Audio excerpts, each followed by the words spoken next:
yes, yes, yes, yes. I'm so happy. Finally, it's happening, guys. Primal is back. I watched the first, well, it's not really the first episode because people were saying that Plague of Madness actually came afterwards. This is actually episode 6. It's called Scent of Prey.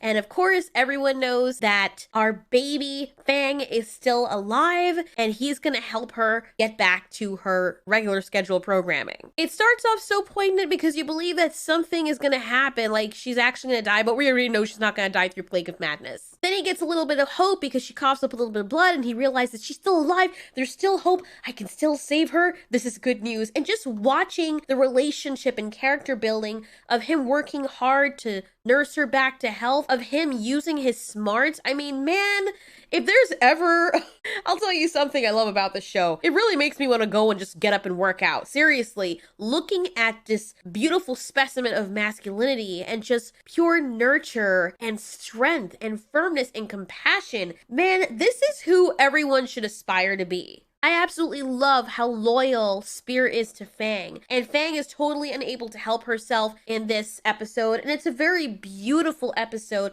because you're just watching a normal struggle. Just this guy and his dinosaur's hurt, he's trying to nurse her back to health. I've been in this situation before as well. I'm sure a lot of you have been in the situation where you've had a sick animal and you've had to nurse them back to health. I remember my kitten Tasha, I know, story time, quick story time. My kitten Tasha, little white kitten that I had, for some reason, her back legs just would not work, and I was really sad. We took her to the vet. The vet couldn't find out what was wrong with her. They said just nurse her back to health. She probably had a bad fall or something. Well, I nursed her every time I came back from school. I fed her milk, I cuddled her, I massaged her back, I massaged her lower back and her legs, and then after about 2 weeks the kitten was back to normal and she grew up healthy, had her own kittens. It's like nothing ever happened, and I'll never forget that. And this is what this reminded me of, just watching Spear and Fang, just watching Fang be helpless after she risked her life, and this was heartbreaking and also sweet. I know that the vultures didn't really pose a threat because, let's be honest, they're vultures, unless they're like, give me the food. There was so much food around with all those apes that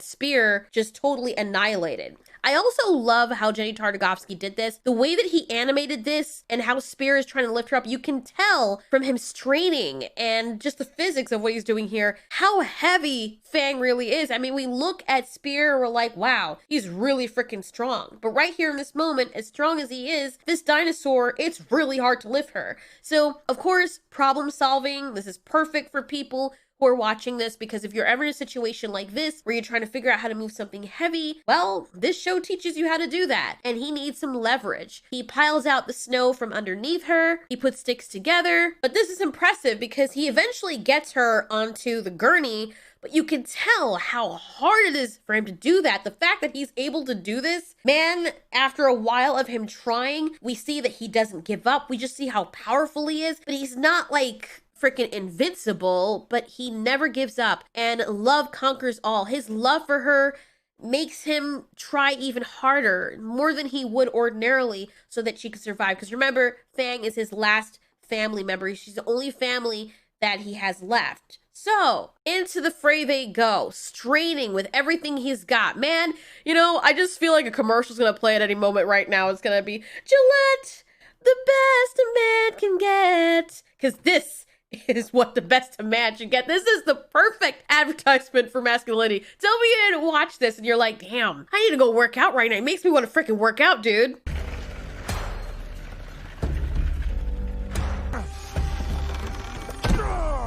I like how they show the realism of this because he does have a lot of blisters on his hand, but I also love the tension and the scariness of this episode because the African wild dogs, or whatever those things are, they make them sound like hyenas, but they look more like dogs, probably some prehistoric type of hyena stuff. He's all fine, he's taking care of her, and then the night is approaching and you just see this thing just waiting for night to come, like the I Am Legend scene where the dogs were just waiting for the sliver of light to go away. God, I cannot forget that scene. That was haunting, dude. This kind of reminded me of that.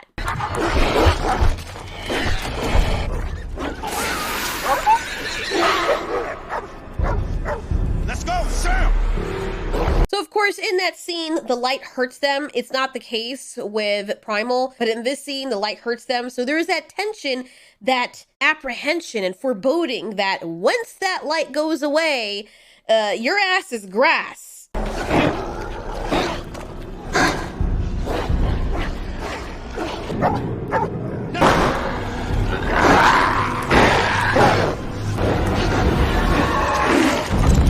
So I get that feeling from here.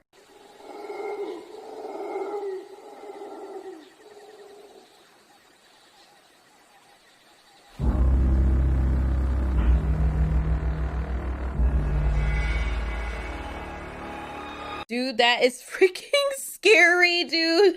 It's freaking maddening. I would shit myself if I saw that. But of course, with his nature, Spear ain't afraid of anybody.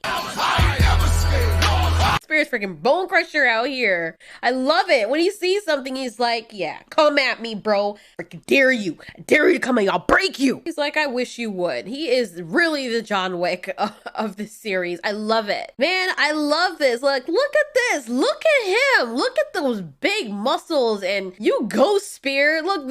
Oh my God. You guys want to get up off your couch right now and walk, right? Even as lazy as you are, you'd be like, just watching this scene right here. You're like, what am I doing? I have legs. I need to use these things. It's nice because every time he challenges himself, he's tearing down muscle and building up new muscle. And I do like the animation that they did here because as he walks by, you see the hyena start creeping along and you can see its intent by the way it's following along and holding its head low. It is hunting. It is prowling. It is waiting for him to just drop. These things can follow you for miles. Now, I don't know why they were behaving this way. Maybe there was some kind of den nearby or something, and maybe he was just on their territory and they're just like, yeah, you can't be here, son. And that's why they were following him. That's why the whole pack was there. I doubt they'd be there to just like feed on them. I doubt that after he started slaying a whole bunch of them, I mean, it is the show, but that they would just continue. I think they had pups or something else to take care of. There had to have been some kind of motivation for them to want to just keep coming. That's what she said. Okay. Then the whole time I was thinking, dude, now that you found the den, you got to put some rocks in there, dude. Cover it up. And of course he did that and he was ready to take it on. By now, our girl Fang was starting to feel better. Look, Spear knew he was going to have to take care of this problem with those hyenas. They were never going to be safe until he took care of this problem. So he covered her up, which is exactly what I would have done. It's a good thing he did too, because we get a number shortly after this when he leaves to do, well, whatever he's going to do, that these things are outside looking for a way in. It is the scariest thing ever. And just a good minute when you can see how scared Fang is, hearing these things make this noise outside just constantly with the dog claws pittering back and forth like that Resident Evil scene.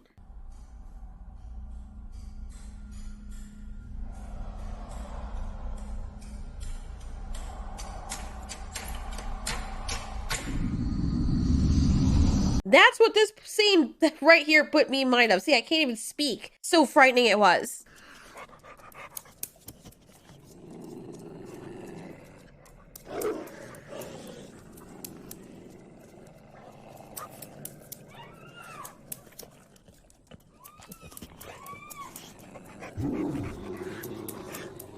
And you know this is so real because it's exactly how dogs would behave if you're in some place and they want to get to you. That's they captured this perfectly. Of course, Fang feels really, really bad for Spear, and she's like, no, I should be helping you. You shouldn't be out there alone. What are you doing? But of course, he has to protect her honor. He will die trying to save her. And then, of course, for a beautiful ending when he's getting overrun by these packs of dogs. Oh my God, I love it. I love this show so much. Out comes Fang. There she goes, holding her own. I don't know how her leg is totally healed because it broke, that thing snapped off last time I watched this. Maybe they just like, you know, it's a cartoon. Let's just pretend the bones healed on their own, which could happen. I don't know how much time had passed since then. I don't think it's that much time because, you know, considering her condition, but she's okay. We can forgive it. And then they just both roar in the end. It's so freaking amazing. I love the show so much. And there, my friends, is that beautiful shot that everyone was wondering where it came from. These designs are so beautiful too.